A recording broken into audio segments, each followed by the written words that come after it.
1935లో Australia దేశం కేవలం 102 కప్పలను వదిలిపెట్టింది. కానీ ఈ రోజు చూస్తే వాటి సంతతి ఏకంగా 20 కోట్లకు అంటే 200 మిలియన్లకు పైగా పెరిగిపోయింది.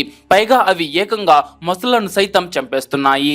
ఒక బయోలాజికల్ ఇన్వేషన్, జీవ సంబంధిత దండయాత్ర రియల్ గా ఎలా ఉంటుందో చెప్పడానికి ఇదే బెస్ట్ ఎగ్జాంపుల్. ఇవి ఏ యుద్ధం చేయకుండానే ప్రపంచాన్ని జయిస్తున్నాయి. ఉత్తర ఆస్ట్రేలియాలో మొదలైన ఈ దండయాత్ర పెద్ద పెద్ద కోరలు లేదా గోళ్లతో రాలేదు. తన శరీరంలోని ప్రతి కణంలోనూ ప్రాణాంతకమైన విషాన్ని మోసుకుంటూ వచ్చింది. ఇది వ్యాపించడం మొదలయ్యాక ముందుగా వీటిని తినే మాంసాహార జంతువులు చనిపోయాయి. ఆ తర్వాత ఇతర జంతువులు కనుమరుగయ్యాయి. ఆ తర్వాత ఆస్ట్రేలియా పర్యావరణ వ్యవస్థ మొత్తం లోపల నుంచే గుల్లగా మారడం మొదలైంది. ఈ విపత్తు అసలు రేంజ్ ఏంటో సైంటిస్టులకు అర్థమయ్యే టైంకి ఈ దండయాత్ర మిలియన్ల చదరపు కిలోమీటర్లు దాటిపోయింది. ఆ క్షణంలోనే వాళ్లకు ఒక భయంకరమైన నిజం అర్థమైంది. కేవలం ఈ పెద్ద కప్పలను చంపేస్తే తీరిపోయే సమస్య కాదని.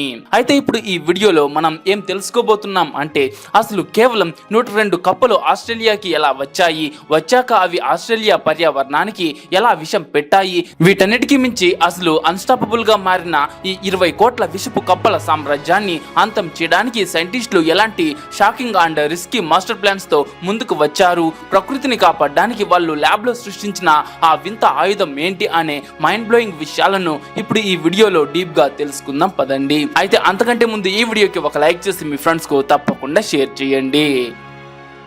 ఆస్ట్రేలియా చెరుకు పంటను నాశనం చేస్తున్నటువంటి గ్రే బ్యాక్ కేన్ బీటిల్ పురుగులను నాశనం చేయడానికి ఎలాంటి సైంటిఫిక్ రీసెర్చ్ లేకుండా ఒక గుడ్డి నమ్మకంతో 1935లో కేవలం 102 కేన్ టోడ్స్ అనే కప్పలను హవాయి నుంచి తెచ్చారు. కానీ ఆ చిన్న పొరపాటు ఎంత దారుణంగా మారిందంటే ఈ రోజు ఆ కప్పల జనాభా ఏకంగా 20 కోట్లు దాటేసింది.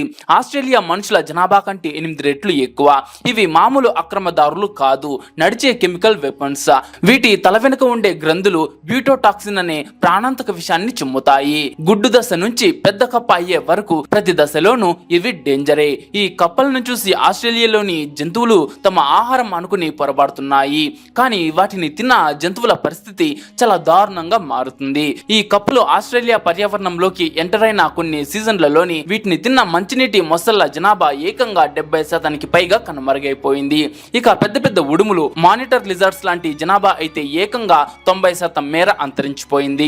ఆస్ట్రేలియాలో ఉండే అత్యంత భయంకరమైన బ్రౌన్ స్నేక్ లాంటి విషపూరితమైన పాములు కూడా ఈ కప్పలను మింగడం వల్ల 2 నుంచి 30 నిమిషాల్లోనే కుప్పకూలిపోయి ప్రాణాలు వదులుతున్నాయి. దీన్ని బట్టి చూస్తే ఒక విషయం అర్థమవుతుంది, ఇవి ఇతర జంతువులను డైరెక్ట్ గా వేటాడి చంపటం లేదు, తమని తాము ఒక ఎర్రలా మార్చుకుని ఆస్ట్రేలియా మొత్తం పర్యావరణ వ్యవస్థకే లోపల నుంచి విషం పెడుతున్నాయి. ఒక ఆడకప్ప ఏడాదికి 2 సార్లు 20,000 నుంచి 30,000 గుడ్లు పెట్టడంతో ఈ విషపు గుడ్లు వ్యవసాయం, టూరిజం, మైనింగ్ ఇండస్ట్రీల మీద పడి ఏకంగా $2 బిలియన్ నష్టాన్ని మిగిల్చాయి. వీటన్నిటికంటే షాకింగ్ విషయం ఏంటంటే ఇవి సాధారణ జంతువుల కంటే కూడా 5 నుంచి 10 రెట్లు వేగంగా పరిమాణం చెందుతున్నాయి. తమ ఒరిజినల్ జాతి కప్పల కంటే కూడా 50% ఎక్కువ విషాన్ని, పొడవైన కాళ్లను, బలమైన కండరాలను ఇవి డెవలప్ చేసుకున్నాయి. ఒకప్పుడు ఏటా 10 కిలోమీటర్లు మాత్రమే విస్తరించే ఈ కప్పలు ఇప్పుడు ఏకంగా సంవత్సరానికి 76 కిలోమీటర్ల వేగంతో ఉభయచరాల చరిత్రలోనే అత్యంత ఫాస్ట్ గా ఆస్ట్రేలియాను ఆక్రమిస్తున్నాయి. నిజానికి ఈ కప్పలను చేతితో పట్టుకోవడం, బోన్లు పెట్టడం, రాత్రి వేళల్లో వేటాడడం లాంటి పాత కంట్రోల్డ్ పద్ధతులన్నీ పూర్తిగా విఫలమయ్యాయి. ప్రతి సంవత్సరం మిలియన్ల కొద్ది కప్పలను ఏరి పారేస్తున్నప్పటికీ వీటి జనాభాపై దాదాపు ఎలాంటి ప్రభావం పడలేదు. అయితే అప్పుడే ప్రొఫెసర్ రిక్ షైన్ మరియు అతని టీం ఈ సమస్యను మరో లాజిక్ తో ఆలోచించి తమ ఫోకస్ ను నీళ్లలో గుంపులుగా ఉండే కప్ప పిల్లలపై, టాడ్పోల్స్ పై పెట్టారు. బయోలాజికల్ కోణంలో చూస్తే దీని వెనుక ఉన్న మెకానిజం చాలా స్పష్టంగా ఉంది. కేంటో టాడ్పోల్స్ తమ శరీరంలో తగినంత థైరాయిడ్ హార్మోన్ ను ఉత్పత్తి చేసినప్పుడు మాత్రమే రూపాంతరం చెంది పెద్ద కప్పలుగా మారగలవు. కాళ్ల పెరుగుదలను, తోక రాలిపోవడాన్ని మరియు నీటిని వదిలి భూమిపైకి వచ్చే ప్రక్రియను స్టార్ట్ చేసే ఒక బయోలాజికల్ అప్గ్రేడ్ స్విచ్ లాంటిది ఈ హార్మోన్. ఒకవేళ ఈ హార్మోన్ లేకపోతే అవి ఎప్పటికీ పెద్దవి కాలేవు. పైగా ఈ కప్ప పిల్లలకు తమ సొంత జాతి గుడ్లను తామే తినేసే ఒక వింత స్వభావం కూడా ఉంది. దీనినే దీన్నే అడ్వాంటేజ్ గా తీసుకుని సైంటిస్టులు క్రిస్పర్ కేస్ 9 అనే ఒక జీన్ ఎడిటింగ్ టెక్నాలజీ ద్వారా ఈ థైరాయిడ్ హార్మోన్ ఉత్పత్తికి కారణమయ్యే జన్యువును ల్యాబ్ లో పూర్తిగా డిజబుల్ చేశారు, అంటే తీసేశారు. ఇలా జన్యువును మార్చడం వల్ల ఒక వింత జీవి పుట్టింది. కథల్లో ఎప్పటికీ ఎదుగుకుండా చిన్న పిల్లోడిలాగే ఉండిపోయే పీటర్ పాన్ క్యారెక్టర్ లాగే ఈ కప్పలు కూడా ఎప్పటికీ పెద్ద కప్పలుగా మారవు. వీటికి కాళ్ళు రావు, తోక పోదు, అసలు నీటిని వదిలి భూమి మీదకే రావు. పైగా వీటికి పిల్లల్ని కనే శక్తి కూడా ఉండదు. కానీ నార్మల్ కప్ప పిల్లల కంటే కూడా ఇవి సైజులో పెద్దవిగా, స్ట్రాంగ్ స్విమ్మర్స్ గా ఉంటూ 5 రెట్లు ఎక్కువ కాలం బ్రతుకుతాయి.